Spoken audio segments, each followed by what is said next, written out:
我第一次知道这个世界上并非只有好人跟坏人，是借由《魔法少女雷阿斯》这部作品，3位从异世界被召唤来的女高中生，带着超厉害的武器开机器人，各种打中当年爱玩娃娃和钢弹的我。当我期盼他们开着机器人帅气的救出公主的时候，才发现是公主召唤他们来殺死自己的。自始至终，以为是好人的我们，才是真正的坏人。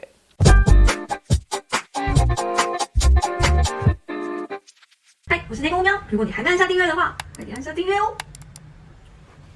Hello guys， 我是 Neko 乌喵，欢迎回来我的说书时间。今天要介绍的这本书是古癌的《灰阶思考》。我很喜欢书上说的白与黑之间都是灰，找到无限价值的所在。小时候不懂事，觉得世间万物一定非黑即白，各种卡通片、英雄片也都派系分明，没有所谓的灰色地带。这样想想，小朋友的卡通好像真的很少强调这一块，以至于当年的我判断事情都是非我族类即是恶人，标准答案只有一种。当然啦，除非考卷是多选题，不然答案真的通常也只有一个。但是随着社会化和年纪越来越大，真的可以理解那种不得已的苦衷，以及选择永远可以超过一种。就像古癌说的，小朋友才做选择，大人的我全都要。究竟是教育还是惯性思考限制了我们的思考方式？这不是我们今天要讨论的。毕竟结果已经造成了嘛。但灰阶思考想要突破的就是答案只有一种的思考模型。书中总共分成3部曲：扫雷、除梁、上阵。整本书都是用古癌在 podcast 聊天的方式撰写，所以非常好阅读。虽然它被分类在理财书，但我个人觉得更难能可贵的是他28岁就能看透人生规则的那种态度。因为我自己是竹尾脑粉啦，总会在句尾自己加上竹尾的口头禅。如果你是平常嫌弃他节目中问候语太多的话，那买书来看还真是正确决定。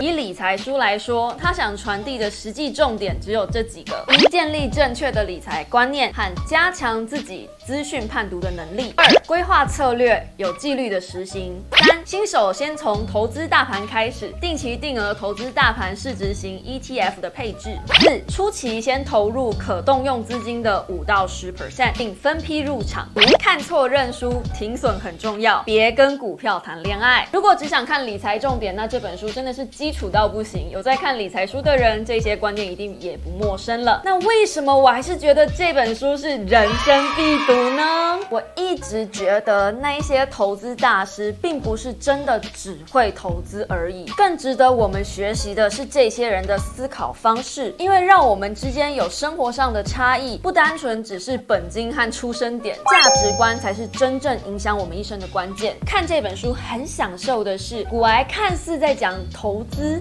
但很多都是在讲他的生活方式。譬如说第35页提到，时间是复利的好朋友，而复利即是你的好朋友。应该没有人能确定自己可以活多久，能做的就是维持健康的习惯和饮食。活越久，我相信对于专注的嗜好或是兴趣，一定也可以有更深的造诣。以及最后第18章，他写到，时间是投资的超级好朋友，但我还是建议这些高中生去好好读书，青春无悔的去玩吧。有时间的话，去尝试各种不同的可能性。真的把这本书看完，会发现他不断的在强调任何的可能性，以及不要被合群之后绑架了脑袋和思考，也就是跳脱同温层的必要性。有在玩股票的人一定知道，像我这种傻多的人，当股票开始疯狂下跌的时候，我的第一个动作就是先去看公司的体质有没有出现问题，然后就开始爬论坛啊，看大家讨论，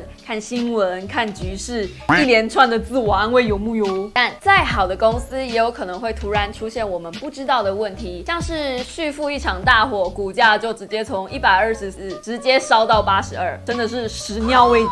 书中讲了一个牛顿的故事，我觉得很有趣。1720年的英国，全民都在追捧南海这只股票，连科学家牛顿也不例外。对，就是那个苹果砸在头上的家伙。他先是在该年的1月以100多英镑的价格买进，短短几个月就飙到300。很满意这个投资报酬的牛顿杀出之后，股价就像变了心的女友一样，不断的往上飙涨。几个月后，牛牛顿在股价来到700的时候认错，投入比之前更多的资金入场。这个时候股价来到了1000英镑，根本举国欢腾，大家都疯狂了呀！但同年底南海崩盘，牛顿最后不但没有获利，他亏损的金额换算今日价值相当于台币1亿以上。最终他说出一句让人受用无穷的话：我可以算出天体运行的轨道，却无法计算人性的疯狂。同样的故事在去年美股 GME 这一只股票也上演过。明明是一间没有什么基本面的公司，在散户和法人的炒作之下，股价暴升了400%，又暴跌。有在关注的小猫们一定不会错过去年这一大盛事。我自己没有入场，也是拿着爆米花看戏，看得很开心。当然，这不是要大家去追话题啦，而是历史虽然不一定会重演，但不全然没有参考价值。当年牛顿干的傻事，到现在每天还是有人在重复。不急不一定反，重要的是要学会用资料和更宽广的眼界看趋势。学会用更宽广的眼界看趋势之后，更要退一步看。书中多次提到当年4G 出现，大家唱衰的样子，我隐约还记得，真的有需要这么快吗？目前这样很顺啊，等等的言论。现在都要5G 了，有没有需要这么快的网络？我想大家心知肚明。科技这种东西最迷人的地方，就是它始终来自于人性。现在谁离得开 Netflix、YouTube、Spotify 这一些串流媒体？想当年多少人不看好音乐串流平台出现，但这东西出现之后，现在谁还买 CD？ 时代就是这样，也没人想过当红一时的百视达 DVD 出租店会一间接着一间倒闭。2018年到2019年，台股大家讨论最凶的就是 5G 话题。台股的供应链率先反映 5G 基地台的部件，那个时候大家都在研究要买什么相关的供应链，然后特斯拉出现，台湾的电动车话题也跟着起来。你懂的，一波又一波的超前部署，这类的时代趋势，股癌觉得，在一个话题还没完全发酵的时候，往往都是最好赚的。你承受得了提早进场、局势不明的风险，相对也比较能期待高额的报酬。但有些人喜欢晚一点进场，确定性高一点，这没有什么对或错。前者虽然赚得多，但10个可能会阵亡5个。喜欢买稳健个股，虽然赚得少，但长远来看，又何尝不是细水长流呢？我曾在 YouTube 上看过一个当冲的少年股神，从本金50万开始，一路炒到2000万。启发他当冲之路的是当时一位老师问他：“你靠这一点本金要赚到什么时候？”这也是很多新手为什么赚到一点甜头就想要开杠杆融资砸身家下去。因为如果只是按个按钮就能赚到2-3万，何乐而不为？我今天把本金拉大，一口气赚个20-30万，难道不好吗？好，当然好。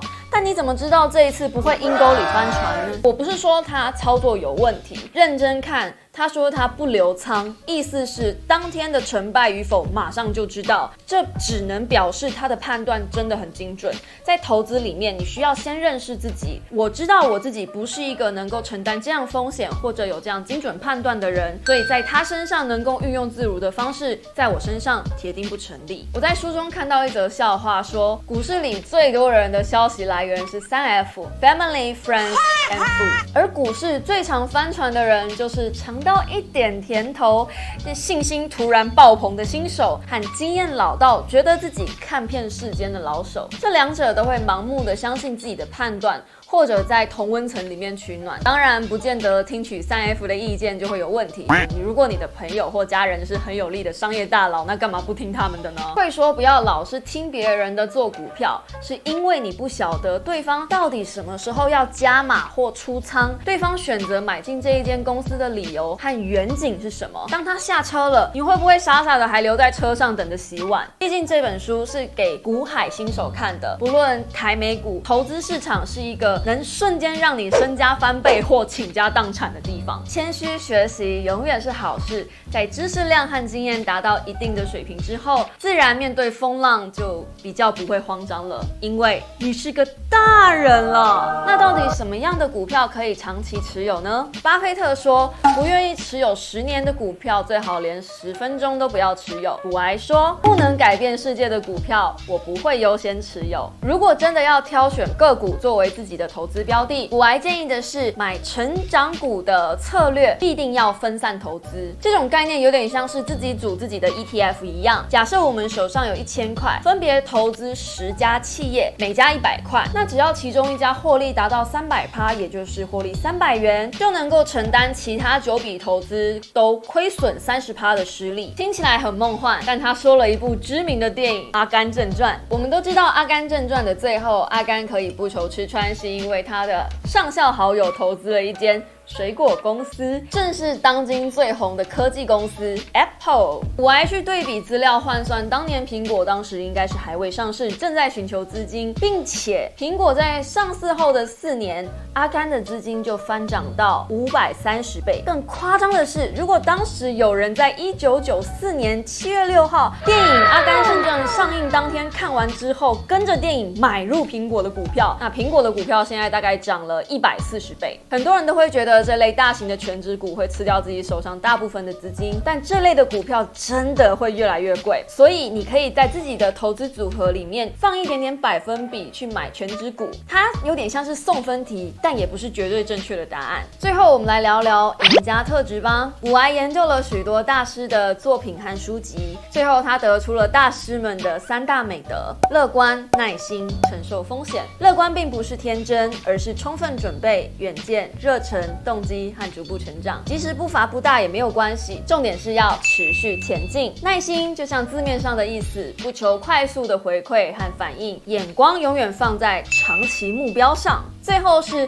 承担风险，空有想法没有执行能力，最大的原因可能是害怕失败。而之前我们讲过很多的书，都不断的在强调害怕失败的几种人格导致拖延，甚至是错失良机的可能。所以认真说，这本书我很快就看完了，而且我看了2次，也可能是因为句子真的写得很直白，就像股癌直接在我面前讲述他的人生观和理财观一样。如他所说，与其你听我转述他的内容，为什么不直接找这本书来看呢？与其一堆人转述巴菲特的理念，到底有没有真的去买一本巴菲特写的书呢？找出最源头的资料，并且提出质疑和判断，我觉得是这本书希望带给大家的核心概念。不要放弃任何一个可能性，在0与1之间，黑与白之间，充满无限可能。我觉得这是一本不管你有没有要踏入投资市场，都很值得一看的好书，推荐高中以上就能先找来看看了。不是要你马上进入投资市场，而是学会观察各种机会和挑战。我是 Neko 乌喵，喜欢我的影片请用订阅代替掌声，或者在下方帮我按个喜欢。心有余力，欢迎使用加入按钮，1个月75块钱支持我，继续在这里分享一本好书给你，我会非常感谢你的哦。我们就下个星期说书时间再见啦，大家拜拜。说真的，我在写稿的当下很犹豫要不要把整本书拆解完毕，但我觉得还是有很多的精华留给你自己看比较好。如果你真的懒得看，去看啾啾写的那一支，再加我这一支，差不多就已经把这本书看了70% 左右了。